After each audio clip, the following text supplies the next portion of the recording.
বহুত বড়িয়া, কোনো মতলব আছে। এবারে বেগমের জন্মদিনে বিরাট একটা উৎসব করব। সারা দেশ থেকে মহান মহান অতিথিদের নিয়ে আসা হবে। দুনিয়ার সেরা সেরা খাবার, সেরা সেরা গাইয়ে, সেরা সেরা বাজিয়ে, সেরা সেরা নাচিয়ে রাতকে দিন করে দেবে এমন রোশনাই। রেস্টো নাই। কি বললে? বহুত বড়িয়া আপনার সোচ, লেকিন মাফ করবেন হুজুর, রাজকোষের অবস্থা খুবই খারাপ। উৎসব করার মতো তো রেস্টো নাই জাহাপানা। কোনো কথা শুনতে চাই না। আমি হলাম গিয়ে বাংলার নবাব। আমি আনন্দ হই হুল্লোড় করবো না তো কে আর করবে? একদম ঠিক জাহাপানা, কিন্তু কর বসিয়ে টাকা তোলো।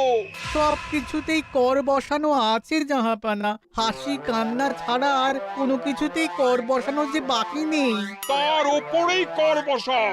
হাসি কান্নার ওপর কর? না, শীতকাল আসছে, বসাও বসাও কর হাঁচির ওপর। হ্যাঁ, হাতির ওপর কর? বসাও।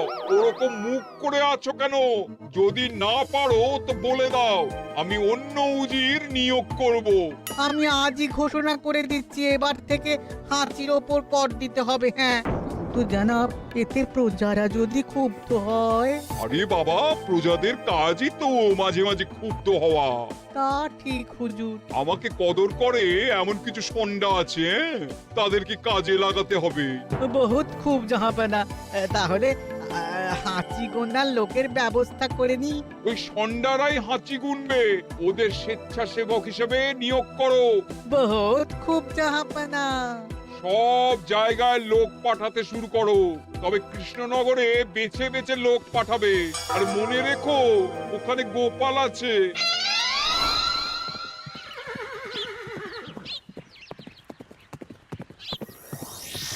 সব জায়গায় কর আদায়কারী পাঠিয়ে দেওয়া হয়েছে জাহাপানা।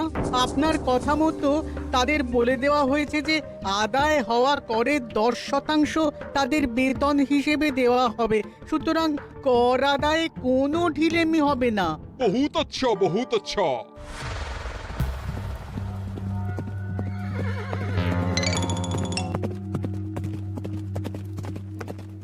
হ্যাঁ, তুমি ঠিক পড়েছো তো মন্ত্রী? হাঁচির উপরে কর?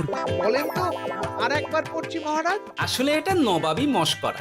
আমাদের নবাব যে খুবই রসিক মানুষ তা তো আমরা দেখেছি। বারবার কৃষ্ণনগরের সঙ্গে রসিকতা করতে গিয়ে হাঁড়ি ফেটে রস একেবারে মাখামাখি হয়েছে, আর সারা গায়ে পিঁপড়ে ধরেছে। মশকরা নয়, একদম সত্যি কথা। হাঁচির উপরে কর বসানো হয়েছে, আর আমরা হলাম নবাবের খাস হাঁচি গোনার দল। আমরা এই কৃষ্ণনগরে থিতু হয়ে বসলাম বটে। এবারে হাঁচি গুনবো আর মোহর আদায় করব। গোপাল, তুমি কি বলো? সর্দার, তোমাদের এখানে আসা একেবারেই লোকসান হয়েছে। কেন মশাই? আচ্ছা, আপনি গোপাল? না না, আপনার কোনো কথাই শুনবো না। আমাদের পই পই করে বলে দেওয়া হয়েছে, গোপাল হইতে সাবধান। সর্দার, আমি তোমাকে সাবধান হতেই বলছিলাম। হাঁচি ধরতে গেলে তোমাদের খুব সতর্ক থাকতে হবে, কারণ এই কৃষ্ণনগরের বাসিন্দাদের শরীর স্বাস্থ্য এত ভালো যে এখানে কেউ হাঁচে না, কাশে না, ঢেকুর তোলে না, ইয়ে করে না। বলেন কি মশাই? এটা তো নবাবকে জানাতে হচ্ছে। যাও যাও, এক্ষুনি মুর্শিদাবাদে ফিরে গিয়ে নবাবকে জানাও। ওরে, কেউ এদের যাওয়ার ব্যবস্থা করে দে। ওই তো হেঁচেছে। হাঁচি এক। পুরো এক মোহর। হাঁচি দুই, দুই মোহর। আরে, এটা তো হাঁচির বাচ্চা, এটা তো ধরলে চলবে না। কেন? হাঁচি হলেই তো হলো। কি করব সর্দার? লিখবো? দেখ, একবার গুনে যখন ফেলেছি পুরো ছাড়তে পারবো না। আধমোহর লেখ। এটা কাশি, কাশিতে কোনো করের কথা নেই। ওরে লেখ লেখ লেখ লেখ লেখ। হাঁচি তিন, পুরো এক মোহর। হাঁচি চার,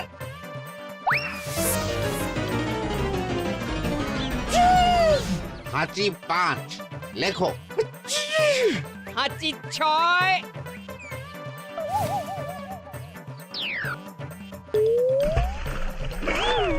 যা যা কি রে, শুনেছিলাম কৃষ্ণনগরের মন্ত্রীটা মাথা মোটা, প্রমাণ হয়ে গেল। জল থেকে উঠবে যখন ঠান্ডা লেগে হাঁচি তো আরো বাড়বে। জলে বুড়বুড়ি উঠছে, বেটা জলের তলায় তলায় হাঁটছে, হাঁচি সাত। এখনো তো ফিরলো না, বেলা গড়িয়ে দুপুর হয়ে গেল। ভাববেন না রাজামশাই, আমরা যারা যারা এখানে এসেছি সবাই ধড়িবাজ লোক, মন্ত্রীর হাঁচি নিংড়ে নিয়ে ফিরবে। ছি ছি ছি ছি ছি ছি ছি ছি ছি। কি হলো গোপাল? আমরা কৃষ্ণনগরের প্রবাদ প্রতিম আতিথেয়তার অসম্মান করেছি মহারাজ। কেন? কিভাবে? কখন? এখন মহারাজ, এখন এনারা সেই সুদূর মুর্শিদাবাদ থেকে এসেছেন, আর আমরা এতক্ষণ শুধু অন্য কথাই বলে চলেছি, এনাদের আপ্যায়নের ব্যবস্থা করিনি। তাই তো। মহারাজ, আপনি ব্যস্ত হবেন না। এই কে আছো?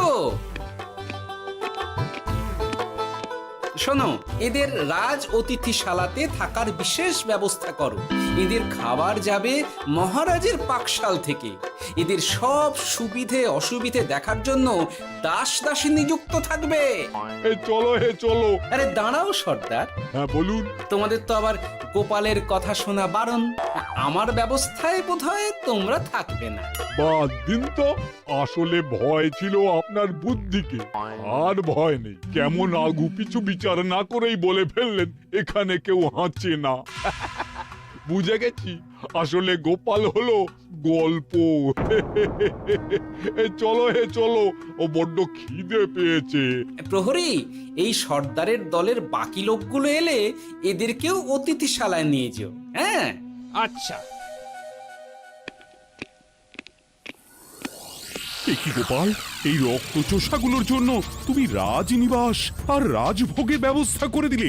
গোপাল কার পক্ষে মহারাজ? এতক্ষণ গোপালের সব কাজ তো কৃষ্ণনগরের বিপক্ষে গেল। বটেই তো, আমি মনে মনে গণনা করে দেখলাম গোপালের শুল যোগ শুরু হয়েছে।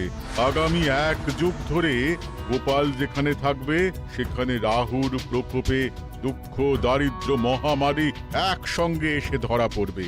মহারাজ, গোপাল কখনো কৃষ্ণনগরের খারাপ ভাবেনি। সে যখন ওই রক্তচোষাদের রাজভোগে রাখার ব্যবস্থা করেছে, তখন বুঝতে হবে এর মধ্যে একটা ঘোরতর পেঁচ আছে। গোপালই তাহলে বলুক, কি পেঁচ? মহারাজ, মানুষ বিলাসের সুযোগ পেলে কাজ ভুলে বিলাসেই ডুবে থাকে। কত সম্রাট মহাসম্রাট বিলাসিতায় ডুবে কত সাম্রাজ্য মহাসাম্রাজ্য ভেঙে টুকরো করেছে। এরা তো নবাবের পাঠানো কিছু মূর্খ বালক মাত্র মহারাজ। এদের রাজভোগে ডুবিয়ে দিলে হাঁচির কথা কি এদের মনে থাকবে?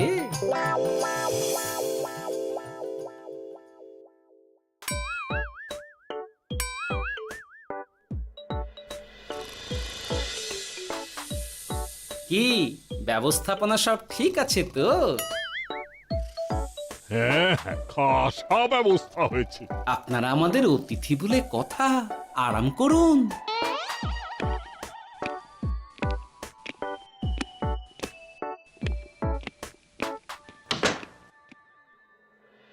বিজ্ঞানী, তোমার এই দুমুখ আয়না আবিষ্কার তোমার জীবনের সেরা কাজ।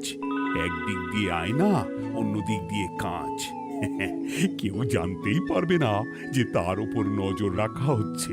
অনবদ্য অনবদ্য। মহারাজের জয় হোক। কিন্তু মহারাজ, এই কৃতিত্বের মূল ভাগীদার আমাদের মন্ত্রী। তাই নাকি? হ্যাঁ মহারাজ, মন্ত্রীর দুমুখ কাজকর্ম দেখেই দুমুখ আয়নার কথা আমার মাথায় আসে। মুখ সামলে কথা বলো বিজ্ঞানী। ওরা শুনতে পাচ্ছে। যা চেঁচালেন 20 ইঞ্চির দেওয়াল ভেদ করে ওদিকে চলে যাবে কথা। এই কে যেন কাকে মুখ সামলে কথা বলতে বললো? ওই ওই বাইরে কেউ বলেছে। এই তোমরা সবাই শোনো, অতিথিদের যেন আদর যত্নের ত্রুটি না হয়। আমি আর যাই, কাল সকালে আসব, কেমন? গোপালকে নিয়ে নবাব আর উজির যেমন ভয় দেখিয়ে দিয়েছিল, গোপাল কিন্তু সেরকম নয়। এই তোরা কি বলিস? না না না না না না, গোপাল একটু ওই হাবা গোবা আছে দাদা। দেখো দেখি কেমন বুক পেতে দিয়েছে, এবার ওদেরই বুকে বসে ওদেরই দাড়ি ওপড়াবো। গোপালের জবাব নেই, ঠিক সামলে দিল। মহারাজ, এই প্যাঁচটা আমার মাথাতেই এসেছিল, কিন্তু ওই যে নাকে মাছি ঢুকে গিয়েই সব বরবাদ হয়ে গেল। মহারাজ, এই পরিকল্পনা যদি মন্ত্রীর মাথাতে আগে এসে থাকে তাহলে এদের মন্ত্রী আমার চেয়ে ভালো করে সামলাতে পারবেন মহারাজ। বটেই তো, এই দায়িত্ব আমি নিলাম মহারাজ।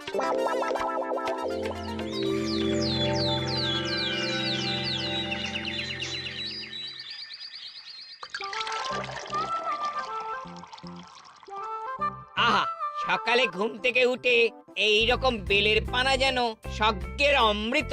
আছে আছে, আরো আছে।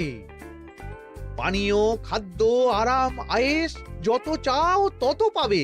এ কি, আপনি গোপাল কোথায়?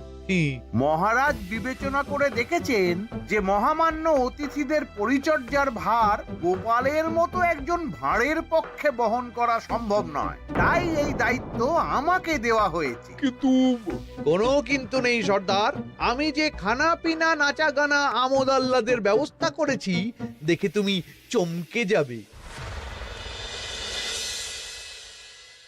দেখা নয় বিজ্ঞানী, এবার শুধু কাজের সময়। কাল মন্ত্রীর উপর ওদের ভার ছেড়ে দিয়ে কৃষ্ণনগরের যে সর্বনাশটি করেছো, কোনো কাজ করে আর সেটিকে সামলানো যাবে না। হ্যাঁ, আহা, তোমার দেখছি মন্ত্রীর উপরে একটুও আস্থা নেই। ঠিক কি প্যাচ করছো বলো তো? প্যাচের কথা পরে হবে, তোমাকে যত তাড়াতাড়ি সম্ভব হাঁচির ওষুধ আবিষ্কার করতে হবে। হাঁচির ওষুধ? হ্যাঁ, হাঁচির ওষুধ। ওভাবে দেখছো কি বন্ধু?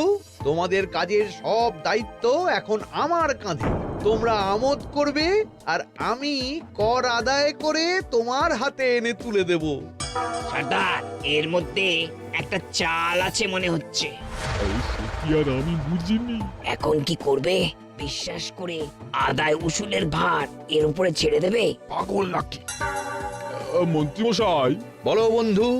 বলছিলাম আর দেরিতে কাজ কি?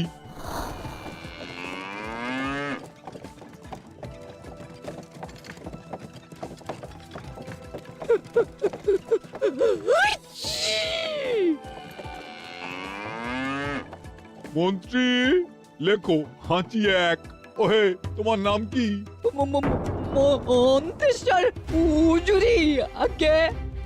লিখুন মন্ত্রী মশাই, নাম লিখুন। ওহে মন্তেশ্বর, হাঁচি কর, এক মোহর ছাড়ো দেখিনি। হাঁচি দুই। আরে যাও, দৌড়ে গিয়ে দু মোহর আদায় করে আনো। ওরে, তোরা সব কৃষ্ণনগরের কোণে কোণে ছড়িয়ে পড় দেখি, একটা হাঁচিও যেন বাদ না পড়ে। হ্যাঁ,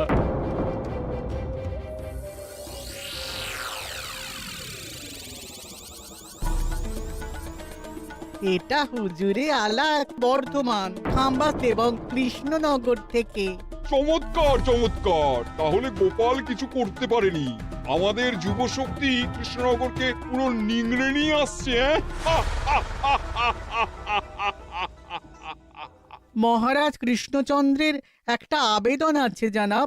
এই হাঁচি করের 30% যদি ওই রাজ্যকে দেওয়া যায় তাহলে আদায় উসুল আরো ভালো হবে।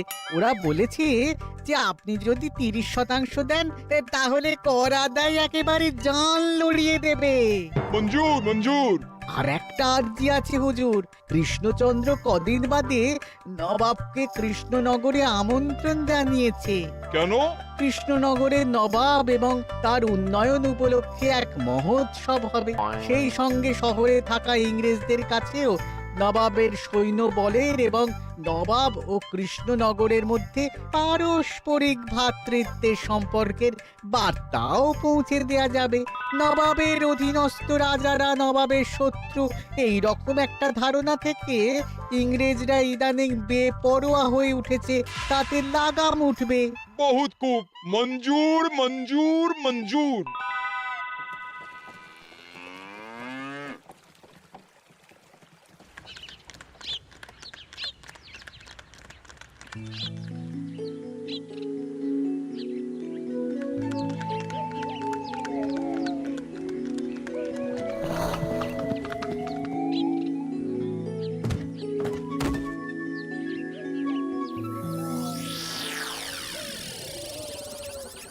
কি ব্যাপার গোপাল?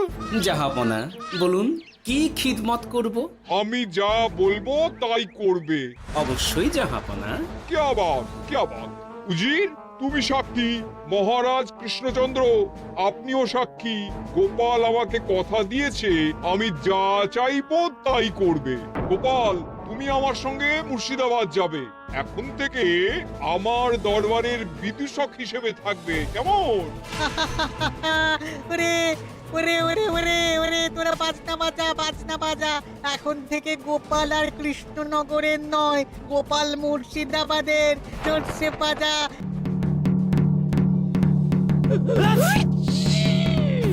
কি হলো? হুজুর, মনে হচ্ছে আপনার সৈন্যদল হাঁটছে। হ্যাঁ?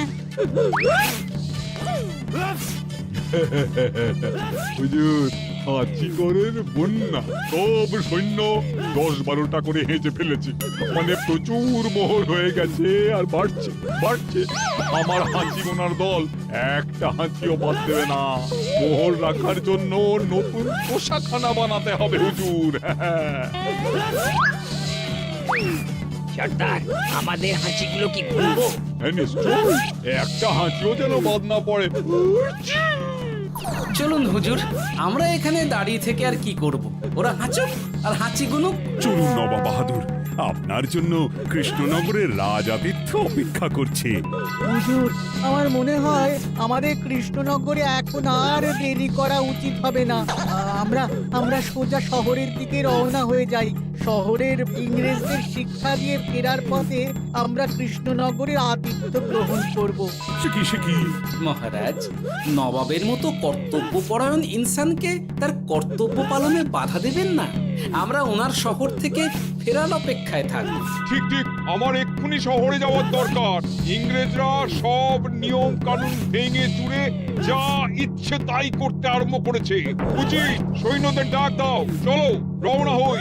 কিন্তু জাহাপনা, আপনার সৈন্যদের থেকে পাওনা মোহরগুলো এতক্ষণে যা হেঁচেছে, লাখখানেক মোহর তো হয়েই গেছে। ওটা আমরা নিজেদের মধ্যে বুঝে নেব। কিন্তু ওই করের 30% যে কৃষ্ণনগরের পাওনা। পেয়ে যাবে। শহর থেকে ফিরি। আরেকটা কথা, হাঁচি কর ব্যবস্থা এখন থেকে উঠে গেল।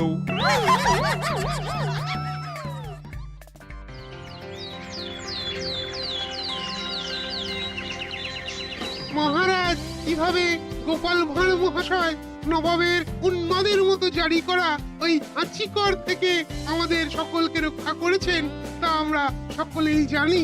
সমাজের তরফ থেকে তাই গোপালকে সামান্য উপহার।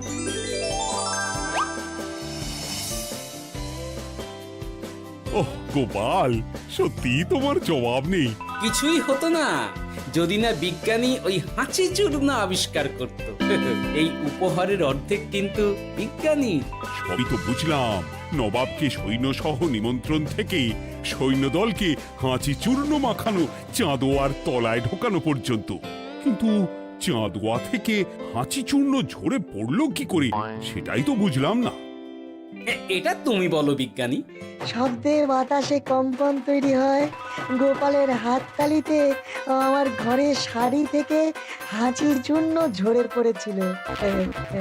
এখানে চাঁদোয়া থেকে ঝরে পড়েছিল বাজনার শব্দে।